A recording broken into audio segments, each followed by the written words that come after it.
ایک اور روایت میں قناع کا لفظ آیا ہے جس کے معنی بانس اور اندر سے خالی ڈنڈے کے ہے، اور دوسری روایت میں فرمایا کہ آدمی اس ڈنڈے کا جس طرف رخ کرے گا وہ وہاں پہنچے گا، یعنی اس کا اثر وہاں تک پہنچے گا۔ ان روایت میں بندوق کی نالی کی طرف اشارہ ہو سکتا ہے جس سے گولی گزر کر فائر ہوتی ہے۔ ایک روایت میں ہے کہ کفار کے پرندے ان پر گولے پھینکیں گے۔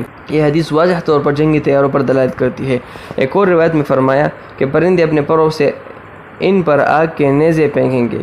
موجودہ دور میں دیکھا جائے تو میزائل جنگی جہازوں کے پروں سے ہی داغے جاتے ہیں۔ ایک اور حدیث میں ارشاد فرمایا کہ پرندوں کے پروں سے آگ کے نیزے نکلیں گے اور ریتلی زمین پر گریں گے تو اس زمین کو راکھ کا ڈھیر کر دیں گے اور لوگوں کے کان بہرے ہو جائیں گے۔ اسلحے میں میزائل گرنے کے بعد دھماکے ہوتے ہیں جن کی وجہ سے زمین میں بڑے بڑے گڑھے پڑ جاتے ہیں اور بعض بموں کی وجہ سے زمین جل کر بھسم ہو جاتی ہے۔ ظہور مہدی اور پیٹرول کا دور۔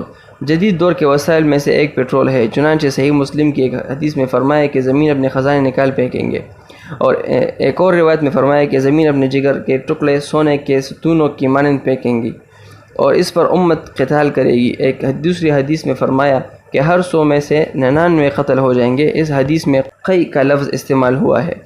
پیٹرول بھی قی نمایاں شکل میں نکلتا ہے۔ اس صورت میں مطلب یہ ہوا کہ زمین اپنے اندر سے سیاہ بہنے والا مادہ نکالے گی۔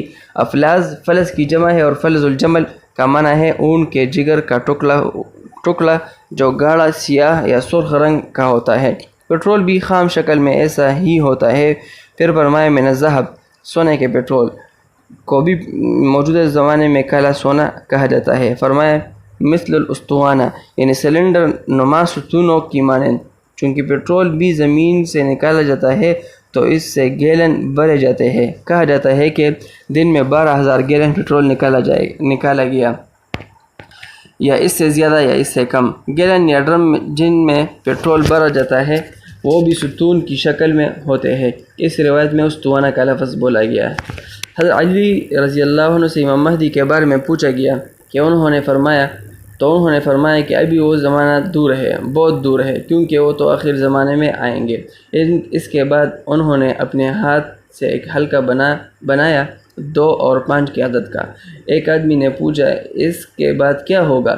فرمایا زمین لوگوں کے لیے اپنے جگر سے سونے کے ٹکڑے ستونوں کی مانند نکالے گی اور امام مہدی علیہ الرضوان اس کو لوگوں میں برابر تقسیم فرمائیں گے۔ یہ روایت پیٹرول کے زمانے میں امام مہدی کے ظہور کی طرف واضح اشارہ کرتی ہے کہ امام مہدی پیٹرول سے حاصل شدہ دولت کو لوگوں میں برابر تقسیم فرمائیں گے۔ ایسا نہیں ہو